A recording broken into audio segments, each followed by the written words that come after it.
when a Coast Guard patrol boat spotted something strange, a blue object in the distance. They had no idea at the time that this discovery would lead them right into the middle of a massive criminal operation.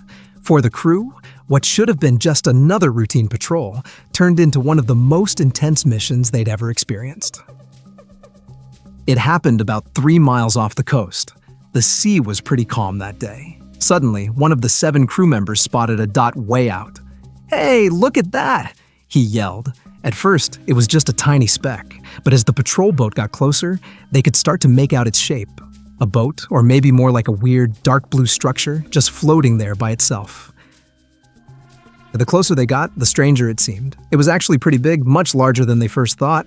The design was odd, almost no windows, just a few small panes of glass way up top. But the most suspicious thing? This blue boat didn't show up on their radar at all. The captain even double-checked his radar, thinking the equipment might be broken. But nope, the radar was working fine. It was just that the blue boat was like a ghost. Plus, its dark blue color blended in so well with the ocean, making it even harder to spot and feel like it was deliberately hidden. Standard procedure meant they had to try and make contact. "Coast Guard, anyone on the blue boat, please respond," the captain shouted through the loudspeaker. They tried calling out several times, but got nothing back. Silence. No sign of anyone on board. The mood on the patrol boat started getting tense. What exactly was this thing? Was it empty? Or was someone inside? Why was it hiding? Since nobody answered, the only option was to check it out themselves. The patrol crew threw a strong rope with a grappling hook, trying to pull the blue boat closer. The hook caught. A few of the stronger crew members got ready to pull. They figured it wouldn't be too heavy. They were dead wrong. The blue boat didn't budge an inch. Instead, their own patrol boat started getting pulled forward slowly. This thing was incredibly heavy. "What the heck is this thing?" the captain muttered, starting to get nervous. One of the more senior crew members chimed in. "Looks like there's more to this than meets the eye, Captain." Turns out, he was right. Finally, the 2 vessels bumped alongside each other. The sound of scraping metal and splashing waves filled the air. The captain pointed to 2 of his crew, Brendan and John. "You 2, get on board, check it out, be careful." Brendan, even though he was experienced, felt a bit uneasy. But orders were orders, especially with the whole crew watching. He nodded. Slowly, very carefully, Brendan stepped onto the cold metal surface of the blue boat. John followed right behind him. They walked towards the small windows up top. The glass was super dark, almost impossible to see through. Even pressing their faces against it didn't help. It was just black inside. "Only one way to find out," Brendan said to John. "We gotta force it open." They found a hatch on the top deck. Working together, they managed to pry it open. The hinges creaked loudly. Underneath, a metal ladder led down into pitch-black darkness. They couldn't see the bottom at all. That made them even more nervous. But from the patrol boat, the captain signaled them to keep going. "You're already there," was the gist of it. Brendan pulled out his flashlight and aimed it down the hole. Once at the bottom, Brendan shone his flashlight around the room. The inside looked more like a storage hold than a boat. Bare metal walls, some loose cables hanging around. On one side, there was a control console, but it looked ancient. Big buttons, dead indicator lights, like junk from decades ago. "It's empty. Nobody's here," John said, his voice echoing. "So, who's driving this thing?" Brendan could only shrug. He tried to radio the captain. "Captain, it's empty inside. Just an old console." But his voice kept breaking up. The signal was terrible down here. The captain probably couldn't hear him clearly. Right then, things went sideways fast. Suddenly, they heard a loud creak from above, followed by a heavy slam. The hatch over their heads slammed shut on its own. On the patrol boat, everyone jumped, startled and panicked. Panic set in. They scrambled back up the ladder, pounding on the hatch with all their might. But it was solid, wouldn't move an inch. It was useless. Before the panic could even fully sink in, the whole vessel started vibrating violently. A deep engine roar came from somewhere below them. "What's happening?" John yelled. Brendan, though scared himself, tried to stay calm while his mind raced. "Easy, John. We're not sinking. No water's coming in." But just as he said that, they looked through the small window and saw the seawater outside rising rapidly. The blue boat was diving. They watched their patrol boat through the tiny window, getting smaller and farther away until it vanished beneath the waves. That was their last glimpse of the outside world. That's when it hit Brendan. This wasn't just a boat, it was a submarine. All the pieces clicked into place in Brendan's head. Off the radar, ocean blue camouflage, blocking signals, able to submerge. This thing was clearly built for secret operations. But what kind of operation? And where were they being taken? Trapped in an unknown submarine, heading to an unknown destination? All they could do was wait, hoping for the best, but preparing for the worst. Time crawled by down there, silent, tense. They tried checking the sub again, looking for any clues. That old console was definitely useless. The buttons did nothing. The wires went nowhere. Looked like it was just for show. Then, John spotted something on the opposite wall. "Brendan, look, there's a door here." In their earlier panic, they hadn't noticed a large door set into the wall, slightly hidden. It had a big, sturdy metal handle. A tiny bit of hope sparked. Could this be a way out? Or at least lead somewhere else? Using what little strength they had left, they both tried to open it. Pulling, pushing, shoving the handle. But just like the hatch, this door was locked tight, incredibly strong. They finally gave up.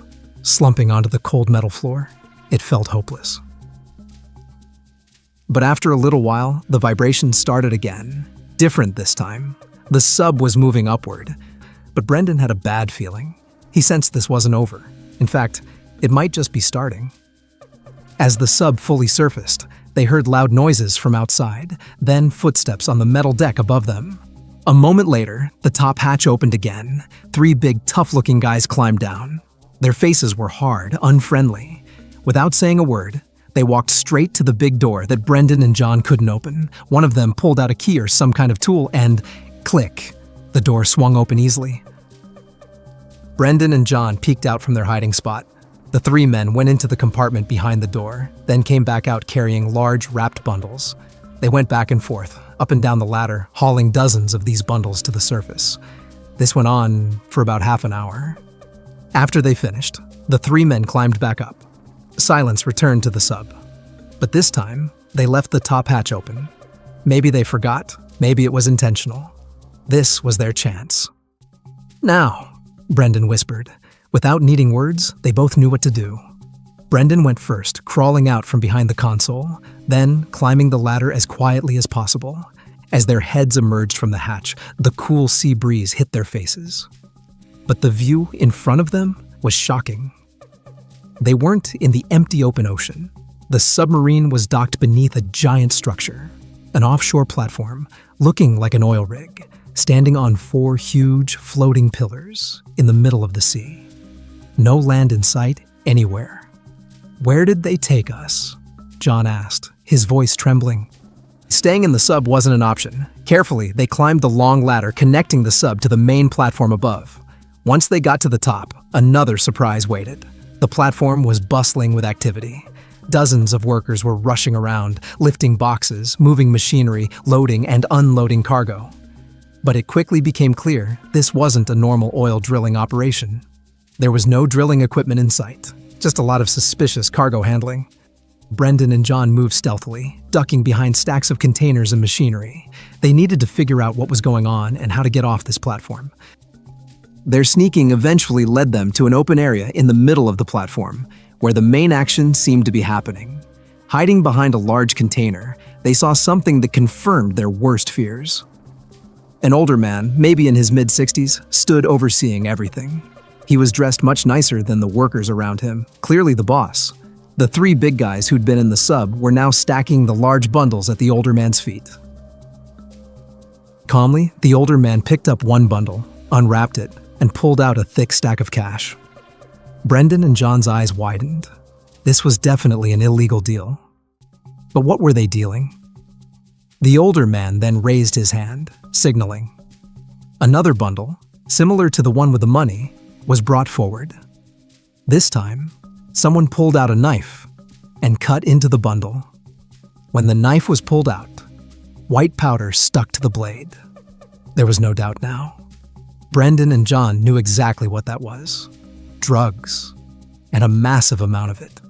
Just that one bundle probably held way more than the biggest bust Brendan had ever made in his career, and there were still piles of other bundles. It all made sense now. This platform wasn't an oil rig, it was a massive drug smuggling hub. The blue stealth submarine was their transport, perfect for moving illegal goods without being detected by radar or patrols. The remote location in the middle of the ocean made it hard to find and monitor. "The sub must be controlled from here too," Brendan whispered.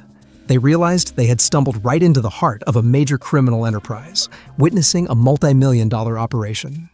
Their situation was incredibly dangerous, trapped in the middle of the ocean, surrounded by dozens of dangerous criminals. They slipped away from the main activity, finding a quieter corner at the edge of the platform. With slightly trembling hands, John tried calling their patrol boat. Amazingly, it connected. He heard the captain's voice crackling on the other end. "Captain, it's John. I'm with Brendan. We're okay." John whispered as quietly as he could, turning the volume way down. Back on the patrol boat, the relief must have been huge. But that relief quickly turned to shock as John explained where they were and what they were seeing. John quickly gave their estimated coordinates for the platform, then immediately cut the connection, afraid of being detected. But the trouble wasn't over. They saw the blue submarine being loaded up again, this time with the bundles of drugs. It was getting ready to leave again, taking its deadly cargo somewhere else. They had to stop it. Brendan spotted a small building near the center of the platform that looked like a control room. If they could get inside, maybe they could shut down the platform's systems, or at least delay the submarine's departure. They moved quickly towards the control room, but the door was locked. As they were fiddling with it, bad luck struck. The older man, the boss, happened to look up and saw them. Their eyes met. "Busted," the boss yelled, pointing right at them. Workers nearby started moving towards them. No time left. Acting fast, Brendan kicked the control room door with all his might. Once, twice, the lock finally broke. They rushed inside and locked the door behind them. Inside, complex control panels filled the room. Brendan, using his knowledge of ship systems, started randomly hitting buttons, hoping to shut down something important. Outside, the boss was furious. His plan was falling apart.